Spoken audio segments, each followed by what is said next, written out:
दोस्तों स्टडी 91 के online platform में आप सभी का बहुत बहुत स्वागत है। दोस्तों आज आप सभी के समक्ष इंडियन ज्योग्राफी के अगले लेक्चर को लेकर हाजिर हूं, जो कि आज हमारा 378 नंबर का लेक्चर है। देखिए 331 नंबर से हम लोगों ने ज्योग्राफी पढ़ना शुरू किया था, 378 तक आ चुके हैं। इसके पहले वर्ल्ड ज्योग्राफी मैंने टोटल 100 लेक्चर में आपको पढ़ाया, 100 लेक्चर में वर्ल्ड ज्योग्राफी कवर किया था और अब देखिए इतने आगे बढ़ चुके हैं। आज जो हमारा टॉपिक है दोस्तों वो है वेजिटेशन, जिसे हम कहते हैं वनस्पति। वनस्पति से संबंधित तमाम सवाल आपसे आपकी परीक्षा में पूछे जाते हैं। कई सारे सवाल यहाँ स्क्रीन पर दिख रहे होंगे, ऐसे ही सवालों का जवाब आज हम अपनी क्लास में प्राप्त करने वाले हैं। देखिए अगर आपको सीक्वेंस में पढ़ना हो तो आप स्टडी 91 पर आइए। एक एक विषय दोस्तों हमने आपको पढ़ा के कंप्लीट किया, कोई भी ऐसा टॉपिक नहीं जिस पर हम लोगों ने चर्चा परिचर्चा नहीं किया। पढ़ेंगे तो मजा खूब आएगा। इसके अलावा मैं बताना चाहूंगा स्टडी 91 के जो कोर्स थे वो एक नए ऐप पर शिफ्ट हो गए जिसका नाम है स्टडी 91 ऑफिशियल। तो आप इसे ज्वाइन कर लीजिए, इसे प्ले स्टोर से डाउनलोड कर लीजिए। बहुत कम प्राइस पे दोस्तों कोर्सेज स्टार्ट किए गए। मैं आपसे कहता रहता हूं ना कि हमारा super selling batch modern history का बैच है। मैंने इसमें बहुत सारे डेमो क्लास अपडेट किया है, एक बार आप डेमो देख लो, उसके बाद डिसाइड कर लेना बैच लेना है कि भाई डेमो का पैसा नहीं लगता ना, मत लो बैच बस, लेकिन डेमो तो देख सकते हो ना। एक बार आप डेमो देख लो, आपको खुद ब खुद समझ में आएगा कि क्वालिटी किसे कहते हैं, फिर आप जान पाओगे। ठीक है, आइए आगे बढ़ते हैं, सीधे अपने सवालों पर आते हैं और पढ़ना आरंभ करते हैं। ठीक है, बहुत इत्मीनान से आप पढ़िएगा और एक एक सवालों का जवाब दीजिएगा। सवाल दे रहा है कि राष्ट्रीय वन नीति 1952 के अनुसार, ठीक है, राष्ट्रीय वन नीति दोस्तों आई थी। इसी के साथ आप समय भी याद कर लीजिए, परीक्षा में आता है कि आजादी के बाद पहली बार वन नीति कब आई थी, तो याद रखिएगा 1952 में। पहला सवाल तो आपको यहीं से मिल गया। अभी आपसे पूछ रहा है कि इसके अनुसार देश के कितने हिस्से पर दोस्तों वन होना चाहिए, तो कहा गया कम से कम 1/3 हिस्से पर तो वन होना ही चाहिए। कितना दोस्तों?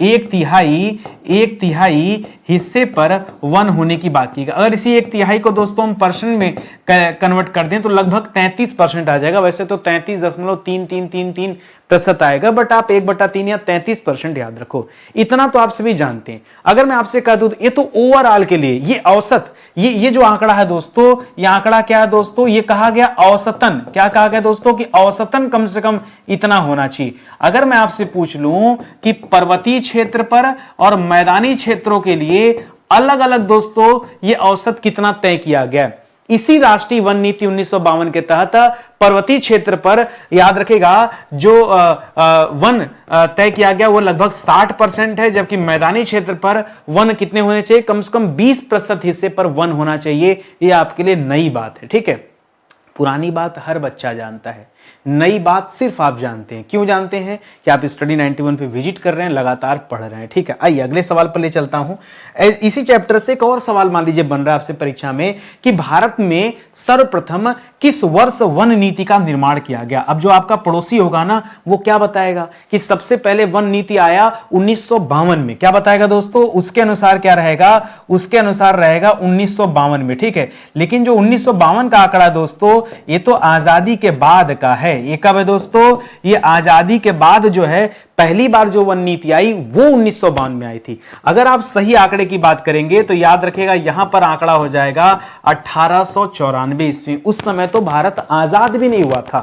उसी समय दोस्तों एक वन नीति बना दी गई थी। ये ब्रिटिश भारत में वन नीति निर्मित की गई थी। ये आप याद रखेंगे 1894 में दोस्तों ये वन नीति बनी थी, इसे याद रखेंगे। बाकी 1952 में बाद में आया। अब पुनः दोस्तों संशोधन किया गया। ठीक है, पुनः क्या हुआ दोस्तों? इसमें संशोधन किया गया और संशोधन करके 1988 में पुनः एक नई वन नीति लाई गई। और तब से दोस्तों हम लोग जो वन नीति फॉलो करते हैं 1988 वाला फॉलो करते हैं। ठीक है, तो कुल 3 पीरियड आपके सामने हो गया। एक 1894 जब पहली बार आया, एक 1952 जब आजादी के बाद पहली बार आया, और अंतिम में 1988 संशोधन के बाद जो अभी हम फॉलो करते हैं जिस वन नीति को 1988 के तहत। ठीक है, इतनी बात समझ में आई?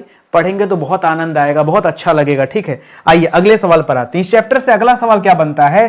कर संशोधित वन नीति कब संशोधन हुआ था? आप सभी जानते हैं 1988 में संशोधन हुआ। ठीक है, संशोधन कब हुआ दोस्तों? 1988 में। इसका मूल कौन था दोस्तों? किसमें संशोधन हुआ था? तो जो मूल वाला था वो 1952 में आया था ना। जो मूल वाली राष्ट्रीय वन नीति थी 1952 में आई थी, उसी में संशोधन किया गया था। ठीक है, कर इसमें किन बातों पर अधिक बल दिया जाता है? जो नया वाला आया, ठीक है, इसमें किस बात पर बल दिया गया दोस्तों? वही वनों की सुरक्षा किया जाए, कैसे भी करके। किसकी सुरक्षा? वनों की सुरक्षा किया जाए, उनका संरक्षण किया जाए, उनका विकास किया जाए। वनों की सुरक्षा, ठीक है, कामा वनों का संरक्षण एवं किसका था दोस्तों, एवं विकास। देखिए सुरक्षा करेंगे तो उससे तो बढ़ोतरी होगी नहीं भाई, वन को बढ़ाना भी है ना।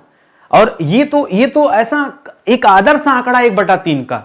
सही बात तो है कि हमारे देश में 1/4 भी वन नहीं है। अगर आप सही आंकड़े की बात करें तो दोस्तों 1/4 यानी सर आप करें कि 25% से भी दोस्तों हमारे देश में कम वन है। हाँ, इससे भी दोस्तों कम वन है। आंकड़ा 24% के आसपास है पूरे अगर भारत का एक औसत था। ये तो कहा गया कि कितना होना चाहिए, ठीक है, ये मन की तसल्ली के लिए है। समझ में आ रहा है ना, एक एक बात आप समझते चलिए। इस चैप्टर से बहुत सारे ऐसे सवाल हैं जो आप जल्दी, अच्छा ये वाला चैप्टर ना बहुत सारे बच्चे इन्वायरमेंट में जाके पढ़ते हैं, फिर पढ़ लेंगे इन्वायरमेंट में भाई, पहले यहां पढ़ो। अभी ज्योग्राफी, इंडियन ज्योग्राफी में चैप्टर हम अटेंड कर रहे हैं, ठीक है। आगे दे रहा है कि सामाजिक वानिकी में प्रयुक्त किस वृक्ष को पार्सकी का आतंकवादी कहा जाता है। क्यों कहा जाता है और किसे कहा जाता है, दोनों इंपॉर्टेंट है, याद रखेगा। यूकेलिप्टस को कहा जाता है। किसे कहा जाता है, यूकेलिप्टस का जो वृक्ष होता है दोस्तों, यूकेलिप्टस का जो वृक्ष होता है इसे क्या कहते हैं दोस्तों, इसे पर्यावरण का आतंकवादी या पारिस्थितिकी का आतंकवादी कहा जाता है। क्यों, ये जमीन से ना पानी सोख लेता है और इतना पानी सोख लेता है कि अगल बगल की जमीन बंजर हो जाती है, ठीक है। क्या करता है दोस्तों, जमीन से अत्यधिक जल सोख कर जमीन को बंजर बना देता है। क्या करता है, जमीन को बंजर बना देता है। और एक बार जब जमीन दोस्तों बंजर बन गई तो बताइए वहां पे क्या उगाएंगे आप, तो बेकार हो गई ना, उसका उपजाऊपन ही समाप्त हो गया। इतना खतरनाक पेड़ है, इसीलिए इसे आतंकवादी कहा गया, ठीक है। आगे बढ़िए, अगले सवाल पर आइए। अगला सवाल दे रहा है कि सामाजिक वानिकी जो केंद्र नियोजित कार्यक्रम है, सामाजिक वानिकी एक प्रोग्राम का नाम है। ये सामाजिक वानिकी कुछ और नहीं दोस्तों, सामाजिक वानिकी क्या दोस्तों, यह एक तरह का क्या है, प्रोग्राम है। और यह प्रोग्राम किसके द्वारा चलाया जाता है, तो जो केंद्र सरकार है ये उस प्रोग्राम को चलाती है।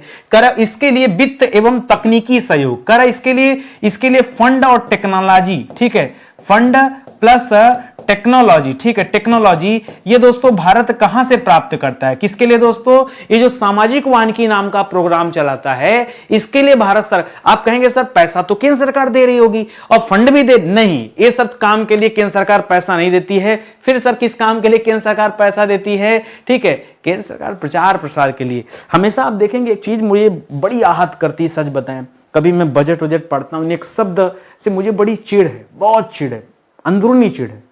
लिखा रहता है प्रोत्साहन, लिखा ऐसे, मैं बताऊं उसका लैंग्वेज क्या है, लिखा रहता है वनों के प्रोत्साहन हेतु या वनों के विकास हेतु युवाओं को प्रोत्साहित करने हेतु 500 करोड़ का बजट।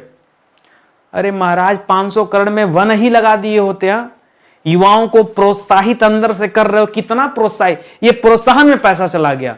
बाद में जांच होगा, ऑडिट कर लेंगे तो कहेंगे ना प्रोत्साहित तो किए थे, उस दिन आए थे जो आपको मोटिवेट किए थे, सारा पैसा उसी में खत्म हो गया।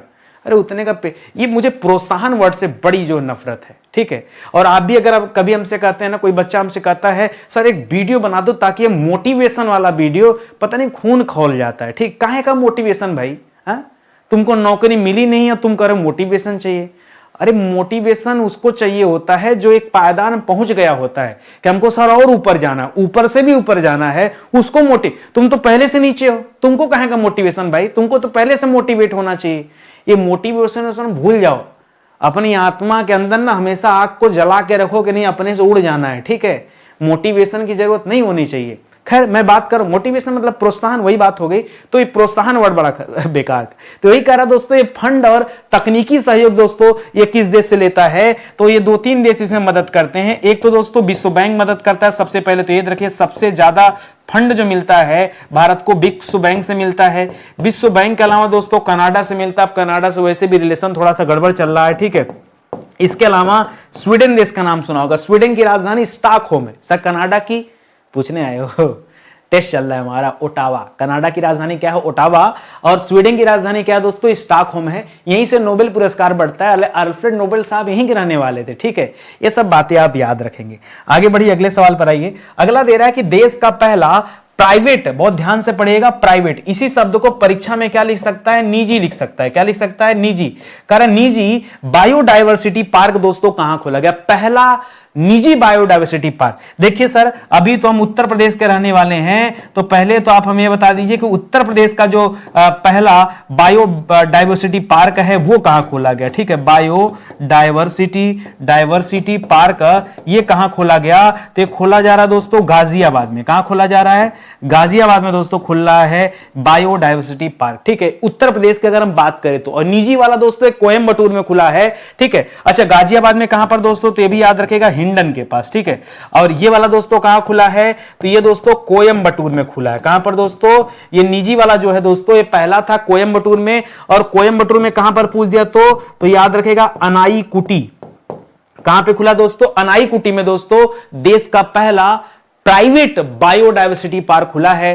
ये आप याद रखेंगे, अच्छा सवाल है। ठीक है, और अपने यहां का तो आप ये गाजियाबाद हिंडन तो आप याद ही रखिएगा। ठीक है, खैर एशिया का सबसे बड़ा ट्यूलिप उद्यान का है। बहुत सारे बच्चे परेशान हो जाते हैं, सर ट्यूलिप क्या होता है? ट्यूलिप मतलब होता है फूल। ठीक है, याद रखेंगे सबसे बड़ा फूलों का उद्यान। ये आपसे क्या पूछा जा रहा है दोस्तों? सबसे बड़ा, एशिया का सबसे बड़ा ट्यूलिप उद्यान ये कहां है दोस्तों? ये जम्मू कश्मीर में है। कहां पर स्थित है दोस्तों? ये जम्मू कश्मीर में स्थित है। जम्मू कश्मीर में कहां पर दोस्तों? तो डल झील के किनारे। ठीक है, डल झील का नाम सुना होगा। ठीक है, डल झील के पास में दोस्तों स्थित है। अच्छा, डल झील के पास में कहां पर दोस्तों? पुराना नाम इसका अलग है, नया नाम इसका अलग है। पुराना नाम इसका था सिराज बाग। ठीक है, इसको नोट कर लीजिए। पुराना नाम क्या था दोस्तों इसका? पुराना नाम था सिराज बाग। मैं क्यों बता रहा हूं ये? क्या पता हम आपको नया बता के निकलें और परीक्षा में पुराना वाला नाम दे दे। ठीक है, ये पुराना नाम था, और जो नया नाम है दोस्तों क्या है? वो इंदिरा गांधी के नाम पर रखा गया है। तो याद रखेगा इंदिरा गांधी मेमोरियल के नाम पे रखा गया। ठीक है, आप कहेंगे सर नाम तो इसका बड़ा स्कूल टाइप का। हाँ, इसका नाम ही है मेमोरियल ट्यूलिप गार्डन। क्या नाम है? Memorial tulip garden. क्या नाम है? Tulip garden. ठीक है, ट्यूलिप गार्डन। ठीक है, ये आप याद रखेंगे। ठीक है, Indira Gandhi memorial tulip garden. पुराना नाम क्या है? सिराज बाग कहा जाता था। डल झील के किनारे जम्मू कश्मीर में स्थित है। एशिया का सबसे बड़ा ये ट्यूलिप गार्डन है। ये आप याद रखेंगे। ठीक है, आगे बढ़िए। करा देश का पहला प्रथम वानिकी एवं बागवानी विश्वविद्यालय, बहुत ध्यान से पढ़ेगा दोस्तों, देश का पहला वानिकी एवं बागवानी विश्वविद्यालय ये कहां पर स्थापित किया गया? किस जगह पे दोस्तों इसको स्थापित किया गया है? तो उत्तराखंड में टिहरी के पास में एक जगह है रानी चौड़ी। टिहरी का नाम सुना होगा, टिहरी बांध वहीं पर है दोस्तों। वहीं पर एक जगह है रानी चौड़ी। क्या जगह दोस्तों?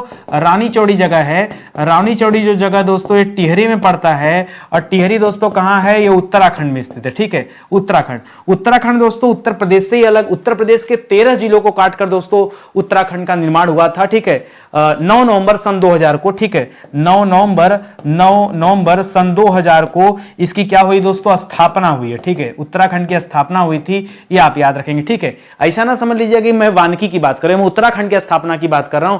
ठीक है, ये उत्तराखंड की स्थापना की बात कर रहा हूं। ठीक है, और ये देश का पहला जो है वानिकी एवं बागवानी विश्वविद्यालय, इसे आप ध्यान में रखेंगे। ठीक है, एक चीज और याद रखेगा, यहीं पे थोड़ा सा अलग पूछ दे, अगर पूछे भारत का पहला वन विश्वविद्यालय कहां है? ध्यान से पढ़िएगा, मैं क्या लिख रहा हूं?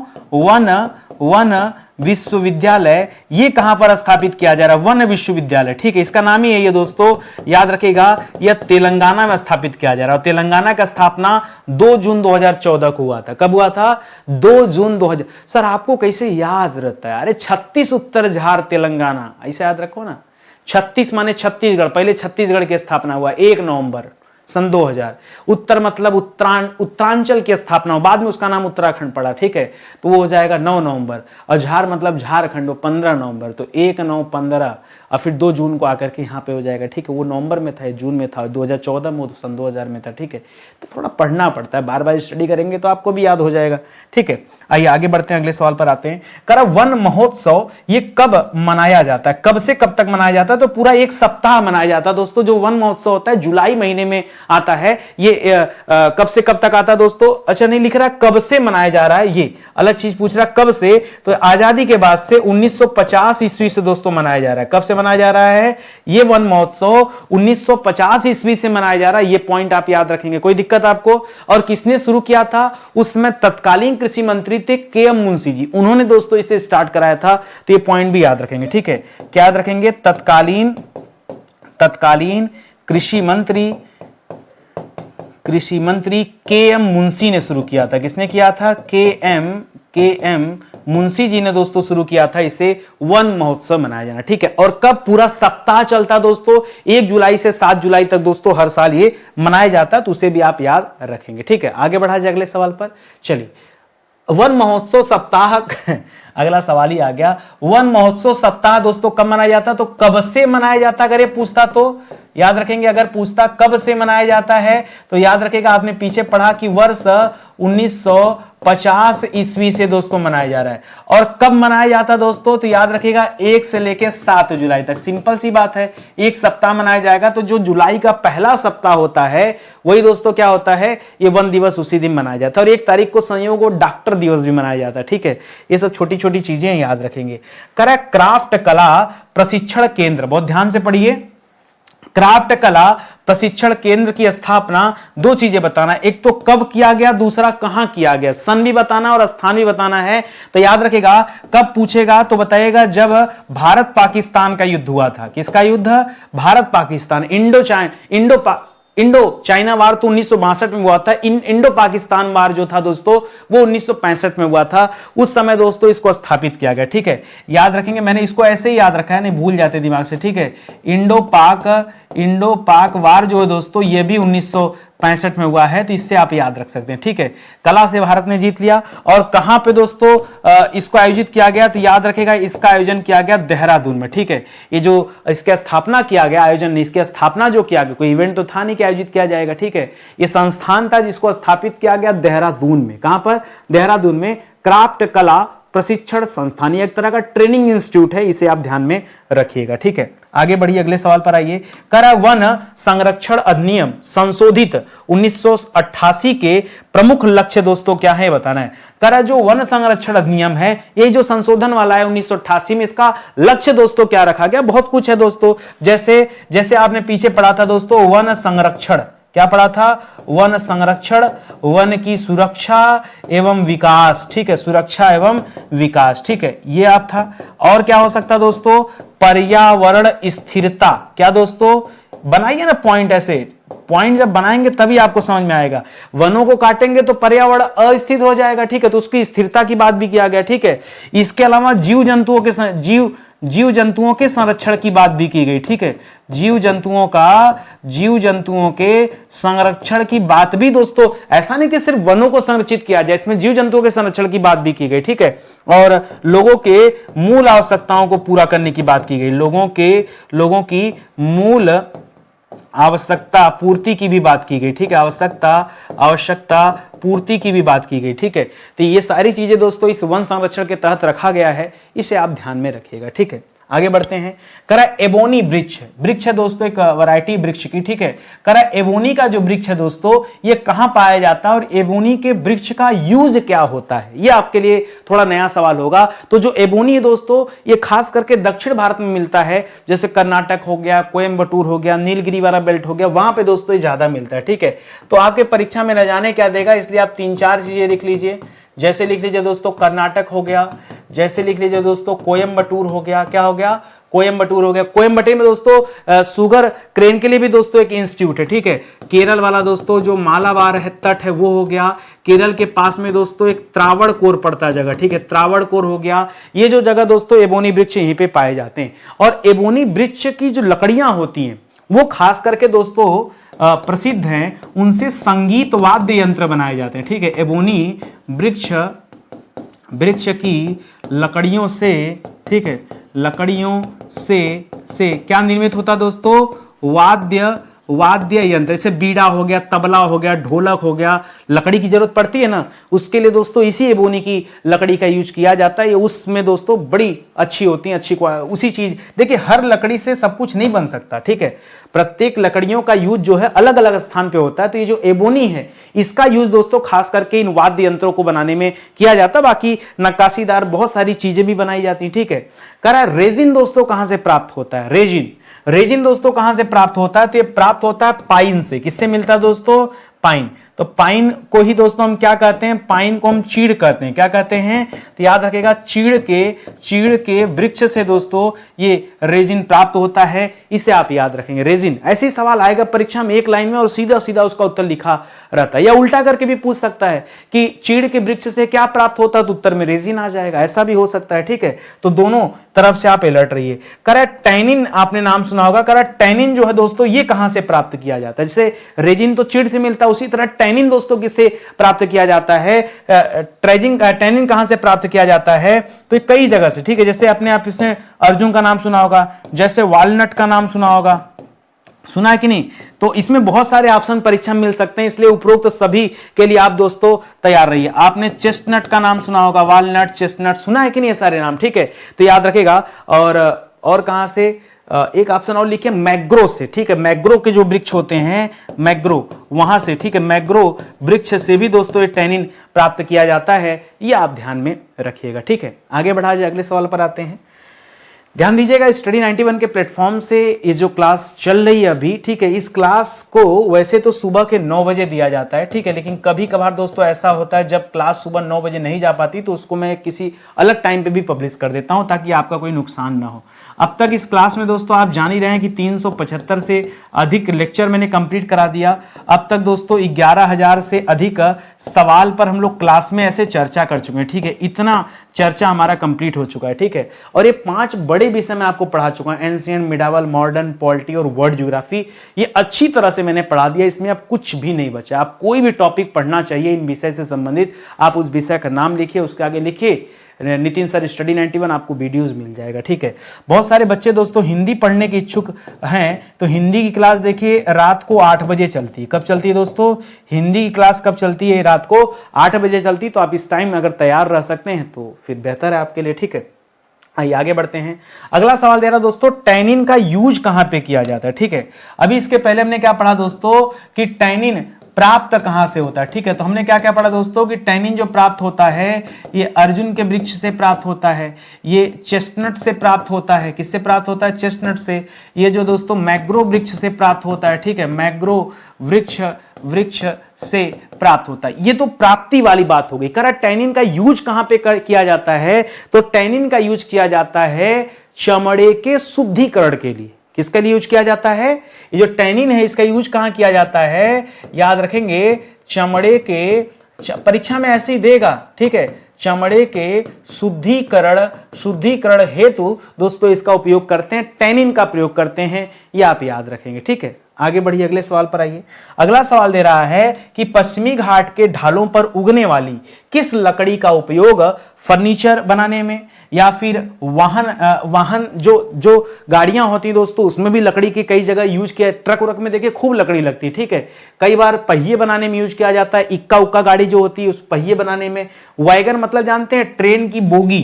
ठीक है, ट्रेन की बोगी। ठीक है, ट्रेन की बोगी में भी दोस्तों लकड़ियां यूज की जाती हैं, फर्श बनाने में लकड़ियां यूज की जाती हैं, यानी बड़ी मजबूत लकड़ी होती है, तभी तो ट्रेन की बोगी हल्की भी होती है और मजबूत भी होती है। तो दोस्तों ये किस लकड़ी की बात कर रहे हैं दोस्तों, किस लकड़ी का उपयोग इसमें किया जाता है, तो याद रहेगा रोजवुड का इस्तेमाल करते हैं। किसका इस्तेमाल करते हैं दोस्तों, रोजवुड का यूज किया जाता है। रोजवुड दोस्तों मिलता कहां पर, तो खास करके भारत का जो मध्यवर्ती हिस्सा है वहां पे मिलता है, जैसे मध्य प्रदेश हो गया, मध्य प्रदेश से अलग हुआ था छत्तीसगढ़, या फिर उसका पड़ोसी जो उड़ीसा है, इन जगह से दोस्तों ये रोजवुड प्राप्त होता है। ठीक है, तो लिख लीजिए एक बार यहां पर कि मध्य प्रदेश से रोजवुड प्राप्त किया जाता है, मध्य प्रदेश से अलग हुआ था छत्तीसगढ़, छत्तीसगढ़ में भी खूब रोजवुड मिलता है, और उड़ीसा से भी दोस्तों इसे प्राप्त किया जाता है। तो इस तरह से आप याद रखेंगे। ठीक है, बाकी यहां बहुतायत मात्रा में मिलते हैं, बाकी पश्चिमी घाट के ढाल पर दोस्तों बहुत ज्यादा उगता है। ठीक है, तो ये आप अलग से याद रखें। ठीक है, पश्चिमी घाट पे तो उगता ही उगता, उसके अलावा मैं बता रहा हूं कि और कहां कहां मिलता है। ऐसा मत समझिए कि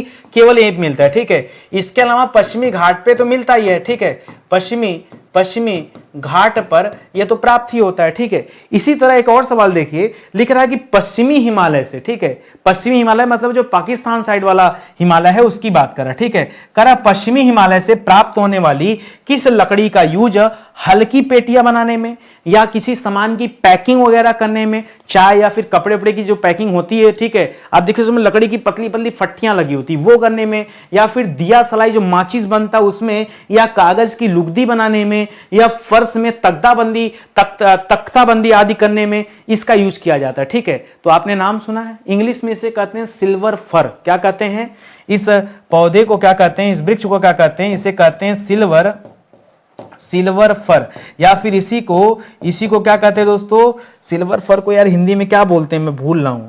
सिल्वर फर को बताइए कोई बच्चा, सिल्वर फर का जो वृक्ष होता है इसको हिंदी में क्या कहते हैं, याद आ रहा है आपको?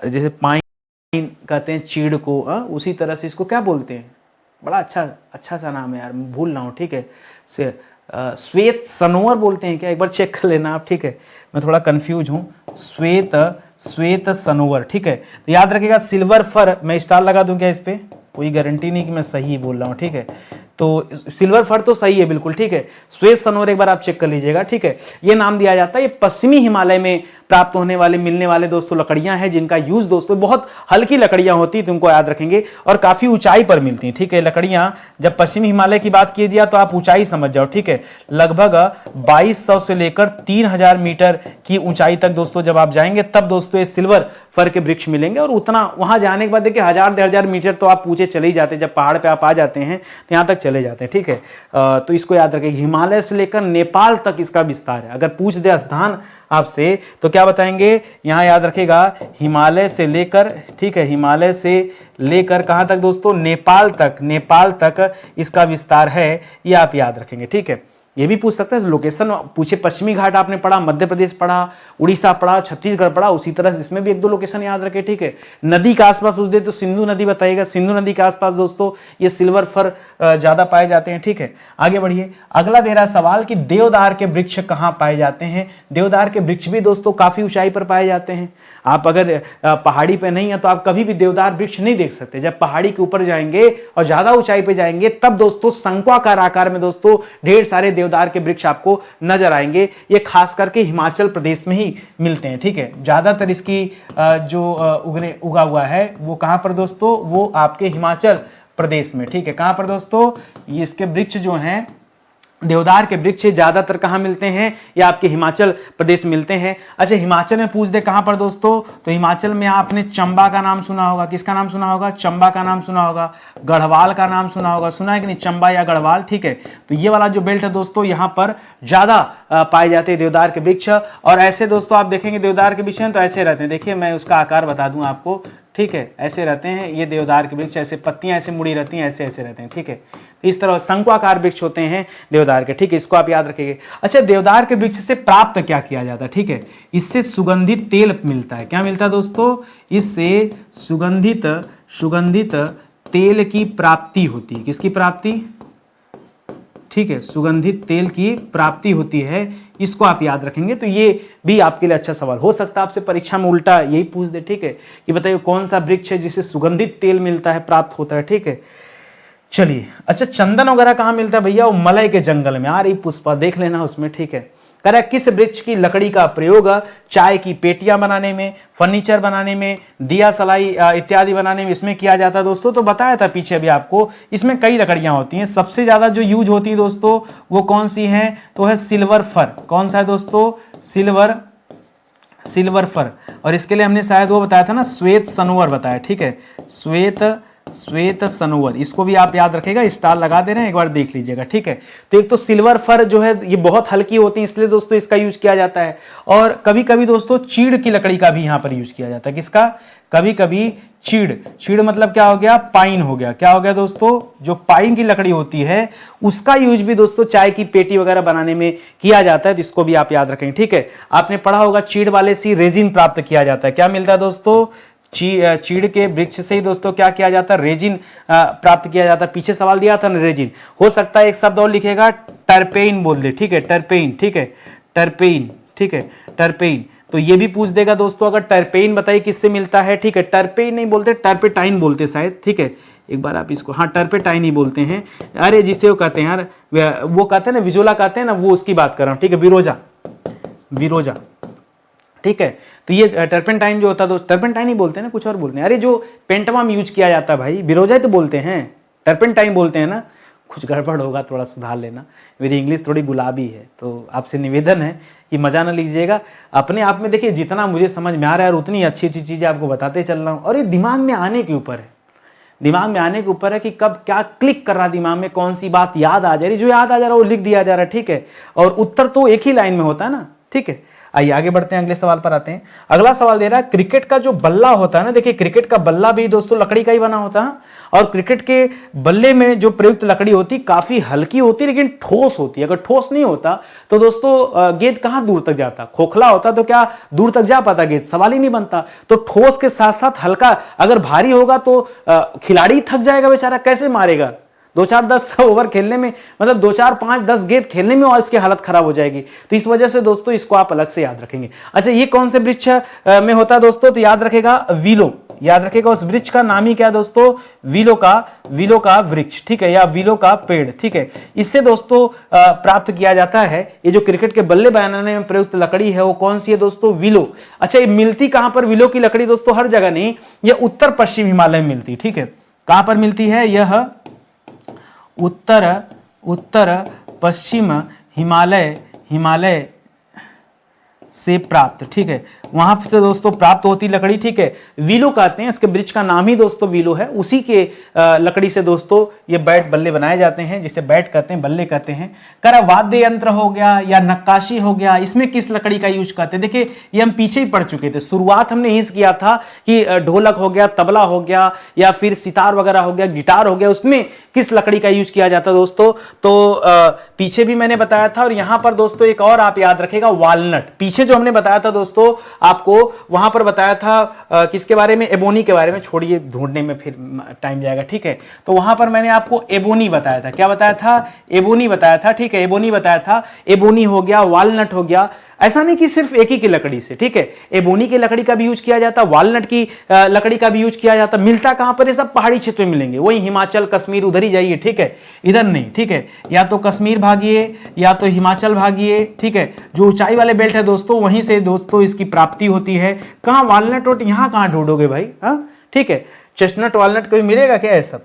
आगे देखिए, करा किस लकड़ी का प्रयोग रेल के स्लीपर मतलब क्या हो गया, बैगन बनाने में, क्या बनाने में, बैगन, वो खाने वाला बैगन नहीं है, ठीक है, जो बोगियां होती है उसे बैगन कहा जाता है। और वहां पर दोस्तों किस लकड़ी का यूज होता है, तो यहां पर नीला पाइन का भी यूज किया जाता है, ठीक है, नीला पाइन। देखिए एक पाइन मतलब चीड़ होता है, नीला पाइन दोस्तों एक अलग वैरायटी का होता है, ये आप याद रखेंगे, ठीक है। और नीला पाइन दोस्तों ये भी पहाड़ी क्षेत्र में मिलता है, कश्मीर से लेकर सिक्किम तक दोस्तों हर जगह फैला हुआ है, ठीक है। तो कहां से कहां तक दोस्तों, कश्मीर से सिक्किम तक, सिक्किम की राजधानी कहां भैया, गंगटोक ना, तो वहां तक दोस्तों ये फैला हुआ है और वहां से ये लकड़ी प्राप्त की जाती है। करा किस प्रकार के वनों में पत्ते वाष्पोत्सर्जन को कम करने के लिए कांटों का रूप ले लेते हैं, ऐसा क्यों होता है दोस्तों मैं बताऊं, जैसे नागफनी वगैरह देखा होगा, ठीक है, या खास करके जो मरुस्थलीय क्षेत्र के पौधे होते हैं पक्का उसमें कांटा होगा, चाहे आप नागफनी को उठा के देख लो या फिर बबूल बबूल देख लो, ठीक है, तो उसमें पक्का कांटा होता है। ऐसा इसलिए होता है दोस्तों, जल तो होता नहीं है, जल के खोद में पौधों की जड़ें बहुत नीचे तक चली जाती, बहुत, उनकी जड़ें दोस्तों बहुत गहरी तक चली जाती है, क्योंकि जड़ पानी ढूंढता है ना, कहीं से पानी मिल जाए, ठीक है, और पानी उतना ज्यादा भाई मरुस्थलीय क्षेत्र में कहां इतना पानी रहेगा, ठीक है, तो पानी रहता भी कम है, इस वजह से दोस्तों जो पत्तियां होती हैं वो कांटों का रूप ले लेती हैं। तो वही लिखा है किस प्रकार के वनों में पत्ते वाष्पोत्सर्जन को कम करने के लिए कांटों का रूप ले लेते हैं, तो याद रखेगा हम कह सकते हैं कि मरुस्थलीय क्षेत्र में पाए जाने वाले कांटेदार वन, ठीक है, मरुस्थलीय क्षेत्र में पाए जाने वाले कैसे वन दोस्तों, कंटीले वन, ठीक है, कांटेदार या कटीले, कांटेदार लिख लीजिए, कांटेदार वन, ठीक है, उसमें दोस्तों इस तरह के जो है पौधे देखने को मिलते हैं, ये आप याद रखेंगे, ठीक है। आगे बढ़िए, अगले सवाल पर आइए। अगला सवाल दे रहा है दंडकारण्य वन क्षेत्र में स्थित राज्य कौन कौन से हैं, ठीक है। दंडकारण्य ये रामायण काल में दोस्तों दंडकारण्य का नाम आपने सुना होगा, और इसमें अगर वर्तमान में देखा जाए तो देखिए कौन कौन से राज्य आते हैं, एक तो दोस्तों छत्तीसगढ़ का बेल्ट आ जाता है, ठीक है, दूसरा दोस्तों छत्तीसगढ़ के ठीक बगल में आपका उड़ीसा है। अब आप कहेंगे सर छत्तीसगढ़ अलग हुआ, मध्य प्रदेश से क्या उसको भी शामिल कर ले? नहीं, मध्य प्रदेश को मत रखिएगा, उसके बाद छत्तीसगढ़ से निकल जाएगा, ठीक है। दूसरा आंध्र प्रदेश लिखिएगा, आंध्र प्रदेश से अलग हुआ था तेलंगाना, उसे भी रख लीजिएगा, ठीक है। तो आंध्र प्रदेश, तेलंगाना, उड़ीसा और छत्तीसगढ़, ये चारों अगर स्टेट को मिला देंगे तब दोस्तों ये दंडकारण्य वन क्षेत्र हो जाएगा, ये आप याद रखेंगे, ठीक है। ये ऐसे ही पूछता है परीक्षा में सवाल, एज इट इज ऐसे ही, ठीक है। कर लद्दाख, लद्दाख दोस्तों अब एक अलग प्रदेश के रूप में जाना जाता है। कर लद्दाख में किस प्रकार की वनस्पति पाई जाती है? ले लद्दाख में बारिश एकदम नहीं होता है, शीत मरुस्थल यहां पे देखने को मिलता है, ठीक है। यहां पर दोस्तों क्या मिलता है? यहां पे स्थित जो लेह है, यहां पर शीत मरुस्थल देखने को मिलता है। क्या मिलता है? शीत मरुस्थल। मतलब शीत मरुस्थल मतलब क्या हो गया? ठंडा मरुस्थल मतलब बर्फाच्छादित हमेशा यहां रहती है, ठीक है। और किस प्रकार की वनस्पति मिलती है? तो शंक्वाकार वनस्पति। आप जितने ऊंचाई पर जाएंगे, मैंने आपसे कहा वहां वनस्पतियां शंक्वाकार रूप लेती हैं, तो आप कह सकते हैं सदाबहार शंक्वाकार, ठीक है। सदाबहार, सदाबहार शंक्वाकार, शंक्वाकार वनस्पति दोस्तों यहां से प्राप्त होती, लद्दाख वाले बेल्ट से मिलती है, ये पॉइंट आप याद रखिएगा। अगला है चंदन वन सामान्यतः कहां पाए जाते हैं? तो ये दोस्तों पाया जाता है मलय क्षेत्र से। कहां मिलता है? मलय क्षेत्र। ये वही नीलगिरी के पास में मलय क्षेत्र स्थित है। चंदन के वन दोस्तों वही होते हैं। चंदन के वृक्षों पर सांप लिपटे होते हैं, सांप के अंदर गर्मी होती, जहर होता है और चंदन से उन्हें बड़ा सुख मिलता, ठंडापन मिलता है, इस वजह से दोस्तों लिपटे रहते हैं, ये आप याद रखेंगे, ठीक है। और अगर या तो ये ऑप्शन दे सकता है या तो ये दे सकता है उष्णकटिबंधीय, उष्ण कटिबंधीय, कटिबंधीय आर्द्र बोल सकता है ना, क्योंकि साउथ में दोस्तों आर्द्र वन पाए जाते हैं, ठीक है। आर्द्र पर्णपाती जो हैं वो वहीं पर हैं, ठीक है। तो आर्द्र पर्णपाती वन हो सकता है, इतना बड़ा ऑप्शन दे दे, हो सकता है मलय क्षेत्र दे दे लोकेशन वाइज, ठीक है। तो वन अलग है और क्षेत्र अलग है, दोनों ये आप याद रखें। मलय क्षेत्र स्पेशली कर्नाटक वाले बेल्ट में पड़ता है, इसे भी याद रखेंगे। करा हिमालय में अल्पाइन जोन माध्य नहीं, अल्पाइन जोन मध्य समुद्र तल से कितनी ऊंचाई पर दोस्तों स्थित है? ये कितने ऊंचाई पर दोस्तों? अल्पाइन जोन चाहे जहां भी होगा ये लगभग 4000 मीटर के आसपास होगा, ठीक है। कितना मीटर दोस्तों? लगभग 4000 मीटर, ठीक है। किसी किसी किताब में दोस्तों 3500 से 4000 दिया। क्या दिया दोस्तों? 3500 से 4000 दिया है, तो लगभग 4000 कहिए चाहे 3500 से 4000 कहिए, ठीक है। ये दोनों आप याद रखिए, ठीक है। क्या पता कहां दे दे, अल्पाइन जोन की बात कर रहा हूं, ठीक है, इसको याद रखेंगे। अगले सवाल पर आइए। करा विषुवत रेखी प्रदेश, यानी जो विषुवत रेखा के समीप स्थित क्षेत्र हैं उनमें जो वृक्ष पाए जाते हैं वो लंबे क्यों होते हैं? दोस्तों विषुवत रेखा पर सूर्य का तापमान 12 वर्ष, लिखिएगा एक एक पॉइंट, मैं पॉइंट 1 बता रहा हूं। सूर्य का तापमान 12 माह एक बराबर मिलता है, ठीक है। अब दोस्तों जब खूब ज्यादा तापमान होगा, यानी जब बराबर तापमान मिलना मतलब टेम्परेचर दोस्तों बहुत ज्यादा हो गया। जब टेम्परेचर ज्यादा होगा दोस्तों तो इसकी वजह से वर्षा भी ज्यादा होगी, कहिए ज्यादा होगी कि नहीं, ठीक है। वर्षा ज्यादा होगी दोस्तों तो इससे क्या होगा? सदाबहार वन मिलेंगे। क्या मिलेंगे? सदाबहार वन मिलेंगे। ये सदाबहार वन मिलेंगे, ठीक है। सदाबहार वन मिलेंगे तो दोस्तों वन इतने ज्यादा सघन हो जाते हैं कि जो नीचे के छोटे छोटे वृक्ष होते हैं ये अंधेरा होता है नीचे पूरा, तो वो प्रकाश की खोज में ऊपर बढ़ने लगते हैं, तो वृक्ष दोस्तों लंबे होते चले जाते हैं। समझ में आ रहा है ना? तो याद रखेंगे इस सघनता की वजह से, सघनता के कारण धूप के लिए वृक्ष ऊपर उठते चले जाते हैं, ठीक है। ये दोस्तों पूरा का पूरा कारण है, एकदम सिस्टमेटिक तरीके से पढ़िए, ठीक है। पहले तो बड़े बड़े वृक्ष थे वो गिर गए, गिरने के बाद हुआ क्या दोस्तों? जो नीचे छोटे छोटे वृक्ष थे भैया धूप उनको भी तो चाहिए, प्रकाश संश्लेषण कैसे करें? खाना बनाने के लिए घर से बाहर निकलना पड़ेगा ना, ये भी निकल गए घर से बाहर, ठीक है, लंबे हो गए। दूसरा बगल वाला सोचा अब इसको भी क्रॉस, वो और लंबा हो गया, ठीक है। इसी तरह हो गया तो वो और ज्यादा सघन होते चला गया, ठीक है। इस वजह से दोस्तों वहां पर वृक्ष लंबे पाए जाते हैं। आगे बढ़िए अगले सवाल पर। कर अल्पाइन प्रजातीय सफेद फूलों से युक्त ब्रह्म कमल तथा कूत का प्रयोग दोस्तों किसके लिए किया जाता है? दोस्तों वैसे तो इत्रसाजी वगैरह के लिए किया जाता है। इत्रसाजी जानते हैं ना? इत्रसाजी नहीं जानते, ठीक है। इत्रसाजी, ठीक है, इत्रसाजी के लिए। इत्र माने जानते हैं कि नहीं? हाँ सर जानते हैं, परफ्यूम। हाँ बस समझ गए आप, ठीक है। तो इसी के लिए किया जाता है, इसे आप ध्यान में रखेंगे। चलिए आगे बढ़ते हैं। समाप्त हो गया आज की क्लास। तो वेजिटेशन जो हमारा चैप्टर था, वनस्पति का जो चैप्टर था, ये आज हमारा दोस्तों ही कंप्लीट होता है। देखिए मैं बार बार आपसे कह रहा हूं, आप एक बार विजिट कीजिए स्टडी 91 पर। बहुत सारे कोर्सेज दोस्तों हमने इस नए एप्लीकेशन पर लॉन्च किया है और आप बहुत कम प्राइस में भी लॉन्च किया गया, पहले की तरह ज्यादा प्राइस नहीं रखा गया। बहुत सारे कोर्सेज में हमने डेमो वीडियो दे रखा है, पहले आप डेमो देखिए, कम से कम डेमो देखे रहेंगे तो फ्यूचर में जब कभी आपको जरूरत होगा आप बैच ले पाएंगे। पहले एक बार डेमो तो देखिए, तब ना आपको समझ में आएगा कि हाँ कितनी क्वालिटी है, कितना अच्छा बैच है, ठीक है। तो चलिए सेशन दोस्तों इसी के साथ समाप्त होता हूं। उम्मीद करता हूं अच्छा लगा होगा और समझ में भी आया होगा, ठीक है। बहुत बहुत धन्यवाद आप सभी का। पुरानी वाली जो हमारी वेबसाइट है study91.co.in, यहां विजिट करके दोस्तों आप सभी क्लास की पीडीएफ प्राप्त कर सकते हैं। जितना अब तक क्लास दिया गया आपको पूरा 375 से अधिक लेक्चर का, वहीं पर दोस्तों आपको सब्जेक्ट वाइज पीडीएफ नजर आएगा, आप वहां से जो है डाउनलोड कर सकते हैं, ठीक है। तो चलिए मिलते हैं अगले लेक्चर में, तब तक के लिए बहुत बहुत धन्यवाद आप सभी का। जय हिंद, जय Bharat, thank you so much.